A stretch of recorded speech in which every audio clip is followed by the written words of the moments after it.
NOC कहां से बनवाएं, किससे बनवाएं, किस ऑफिस में बनता है। लोगों में यह एक बहुत बड़ी समस्या है कि लोगों को पता नहीं है कि कहां बनता है एनओसी। भूमि का सर्वे हो रहा है और इसमें वंशावली लेना अनिवार्य है। वंशावली में बहन का, बेटी का, बुआ का नाम सभी का दर्शाना है, ठीक है। लेकिन नाम जब सभी का दर्शाना है मतलब सभी के नाम से खाता खुलेगा, ये तो सत्य है। लेकिन अगर एनओसी मिल जाता है, नो ऑब्जेक्शन सर्टिफिकेट, इन लोगों से, बहन से, बेटी से, बुआ से, फिर ऐसी स्थिति में खाता उनके नाम पर नहीं खुलेगा, ठीक है। और दूसरी बात यह है, ये कभी भी इसमें ऑब्जेक्शन नहीं कर पाएंगे।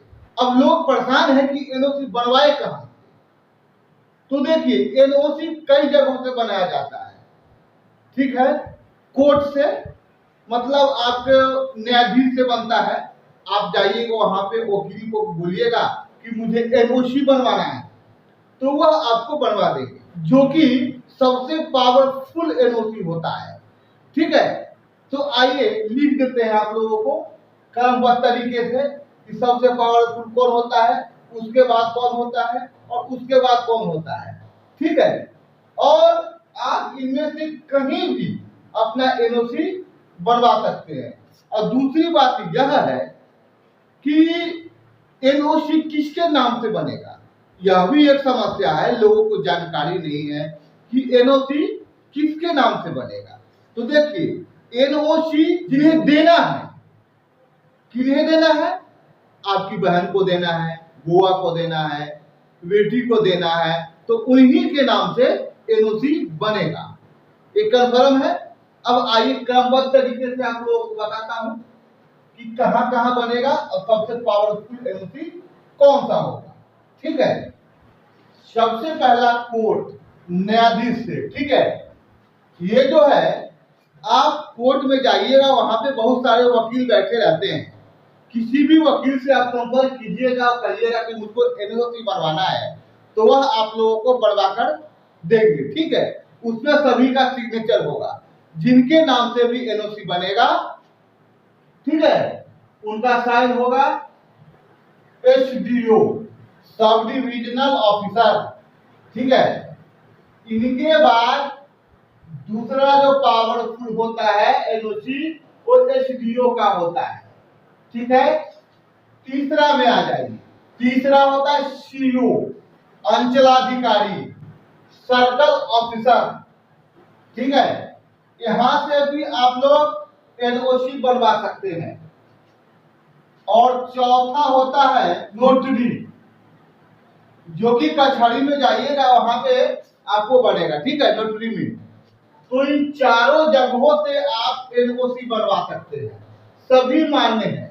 लेकिन सबसे पावरफुल यहाँ बनता है कोर्ट में। कोर्ट में जो बनेगा वह सबसे पावरफुल होगा। उसके बाद एसडीओ, ठीक है, उसके बाद सीओ। ये दोनों जो है, एसडीओ और सीओ, ये दोनों का जो पावर है लगभग समान ही है, थोड़ा सा 19-20 का अंतर हो जाता है, ठीक है। और उसके बाद नोटरी, आप कहीं से भी बनवा लीजिएगा, वह मान्य है और वह ठीक है, ठीक है। और आप जो बनवाइएगा एनओसी, वो अपनी जो जिनसे लेना है एनओसी, उनके नाम से, अपने नाम से नहीं, ठीक है। लेकिन आपको जब लेना है जमीन, तो आपको साथ में रहना पड़ेगा, उनका मदद करना पड़ेगा ये बनवाने में, ठीक है। तो कहाँ जाएंगे वो, उनके साथ तो कोई ना कोई चाहिए ना, एक व्यक्ति जो उनके साथ जाए। कोर्ट से बनवाना है कि आपको सीओ साहब से बनवाना है, डीओ साहब से बनवाना है, जहां भी जाना है तो उनके साथ आपको जाइए और वहां पे आप बनवा लीजिए, ठीक है। दूसरी बात यह है कि अगर एनओसी नहीं बनवाइएगा, अगर एनओसी आप नहीं बनवाते हैं, नो ऑब्जेक्शन सर्टिफिकेट, इसके नाम नहीं देख रहे हैं आप लोग, नो ऑब्जेक्शन सर्टिफिकेट, अगर आप इसको नहीं बनवाइएगा तो हो सकता है भविष्य में आपका जो रिलेशन है किस तरह का है। हो सकता है भविष्य में वो आपके जो प्रॉपर्टी है उस पर ऑब्जेक्शन कर सकते हैं कि इसमें मेरा भी है, अगर एनओसी नहीं लेते हैं तब। ठीक है, इसलिए एनओसी लेना अनिवार्य हो जाता है, और एनओसी अगर वह दे देते हैं तो भविष्य में इस प्रॉपर्टी पर जिनमें अभी उनका भी अधिकार है, उनके जो पिताजी के नाम पर प्रॉपर्टी है उसमें तो उनका भी अधिकार है। जब 2005 में संशोधन हुआ था कि सभी जितने भी उनके वंशज हैं, चाहे वो स्त्री वंशज हो या फिर पुरुष वंशज, अधिकार तो सभी का समान है। लेकिन जब एनओसी दे देते हैं तो इनका अधिकार अब खत्म हो जाता है। अब बाद में वो ऑब्जेक्शन भी नहीं कर सकेंगे।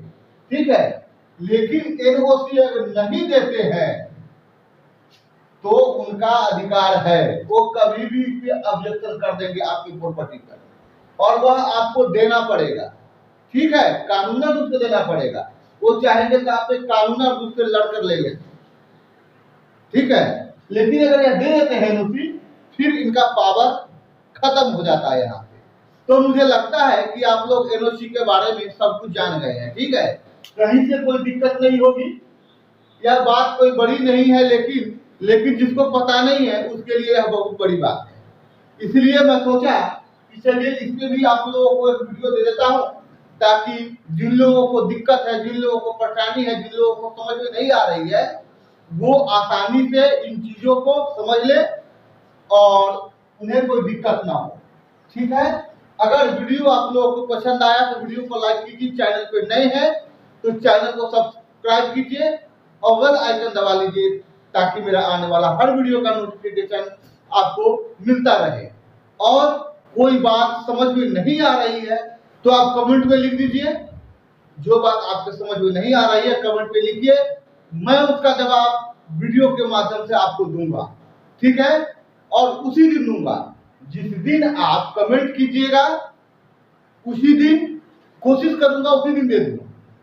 लेकिन कई बार व्यस्तता होने के कारण अगले दिन भी वीडियो डालता हूं। ठीक है, तो फिर मिलते हैं अगले वीडियो में, तब तक के लिए धन्यवाद।